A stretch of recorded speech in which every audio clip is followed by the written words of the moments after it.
Since we have mentioned organelles, we are now going to discuss the organelles of the human cell.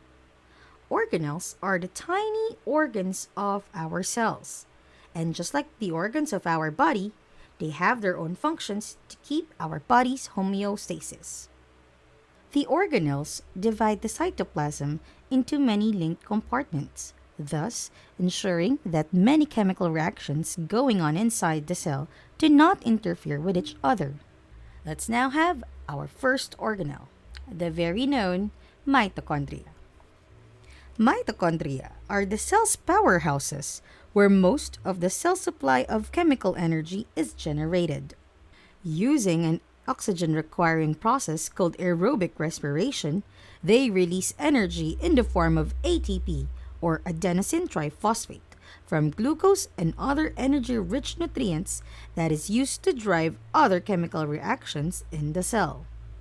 The mitochondria are sausage shaped like organelles with smooth outer membrane, but if we're going to open it, we'll see that the inner membranes have numerous folds called cristae, which project like shelves into the interior of the mitochondria. The cristae are important because this is where the cellular respiration occurs. The next organelle that we're going to discuss is the ribosome. The ribosomes are the organelles where proteins are produced. Ribosomes may be attached to other organelles such as the endoplasmic reticulum. Ribosomes that are not attached to any other organelles are called free ribosomes.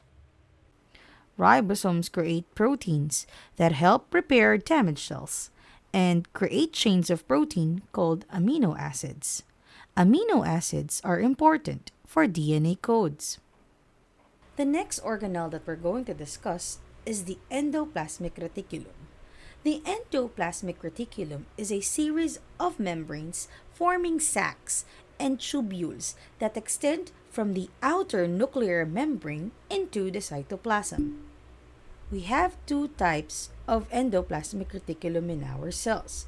We have the rough endoplasmic reticulum and the smooth endoplasmic reticulum.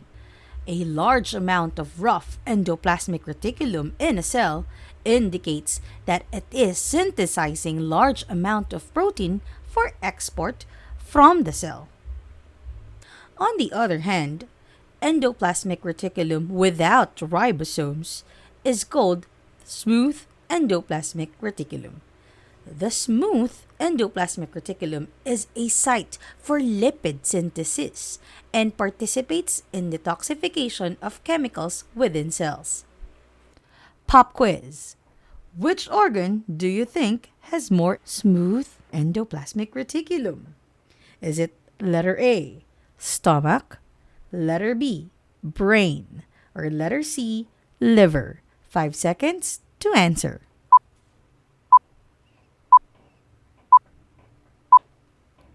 If you answered liver, then you are correct.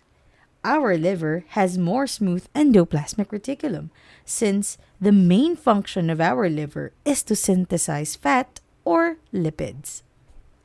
Let us now say that the ribosomes attached to the rough endoplasmic reticulum produced amino acids. The endoplasmic reticulum will now transport these amino acids to the Golgi apparatus. The Golgi apparatus consists of closely packed stacks of curved, membrane-bound sacs. It collects, modifies, packages, and distributes proteins and lipids manufactured by the endoplasmic reticulum. Imagine the Golgi apparatus as the storage warehouse of the cell, wherein proteins and lipids are packed in vesicles, ready to be transported outside the cell or inside the cell. There were also unwanted substances inside the cells, but don't worry, the lysosomes got our backs. The lysosomes are like the cleanup and maintenance crew of our cells. They contain chemicals used to get rid of unwanted molecules. They are also known as the suicide agents for old and weak cells.